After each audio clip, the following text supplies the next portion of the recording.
Começou um novo semestre aí, né? Queria repercutir. A gente falou isso com vários convidados que apareceram aqui no finalzinho da semana, no começo de julho. Queria falar sobre isso com você, que você fizesse aí uma expectativa aí pra gente, para esse segundo semestre, além da camiseta. Saber a sua visão aí sobre isso, quais teses que devem estar no radar aí dos investidores para os próximos meses.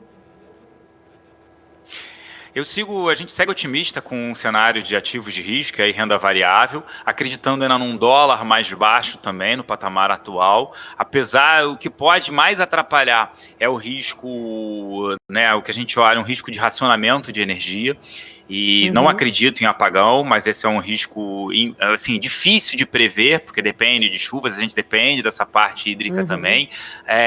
Por outro lado, a gente tem um aumento da inflação, por conta desse risco de racionamento, então a bandeira vermelha subindo bastante para tentar, né? Isso acaba sendo um tipo de racionamento. Você sobe muito a tarifa para que as pessoas consumam menos. Então isso pode afetar crescimento. O que tem acontecido é uma revisão de números para cima, por mais que eleve-se a inflação, a previsão de inflação, o crescimento do PIB está sendo numa magnitude maior, então isso ainda é positivo para ativos ligados à economia doméstica. Sou ainda otimista, principalmente com a parte de minério, olhando uma Vale, ativos ligados a consumo, a varejo aqui no Brasil também, e aí os ativos que tendem a sofrer mais, infelizmente, é por conta dessa taxação, né, de aumento de imposto de renda. Então ativos ligados a, por exemplo, transmissão de energia, ativos que são ligados ao JCP, uma própria Ambev, tendem a sofrer mais, boa parte já foi precificado, e tem que lembrar que isso é um projeto.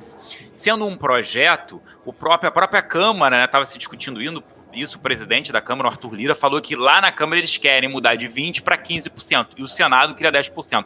Então dá para enxergar alguma melhora aí, porque o Ibovespa sofreu bem, estava acima de 130 mil pontos, agora na casa de 126 mil pontos, e os ativos que mais sofreram foram esses ligados a um possível aumento da taxação de dividendos e a extinção do JCP. Os ativos que se beneficiam, nós temos poucos no Brasil, que são ativos ligados à tecnologia, e infelizmente, né, a gente tem poucas empresas, eu diria quase nenhuma, listada focada nisso, que são ativos, você pode olhar, de repente, uma loja americana pode se beneficiar, porque acaba não gerando lucro, acaba tendo um reinvestimento alto, e aí a tributação para uma empresa como essa tende a se beneficiar olhando aí esse aumento de taxação, principalmente de dividendos. Mas ativos mais maduros, onde não tem um crescimento econômico, e aí bancos tradicionais tendem a sofrer nesse cenário aí de aumento de impostos. Mas sou otimista, a gente só tem que lembrar que tem eleições, né? Começa a se aproximar, eleições no ano que vem, o que deve gerar uma volatilidade pelas incertezas, né? Para onde vai a economia, né, após as eleições em 2023? Quem assumirá? Quais são os planos em relação a isso?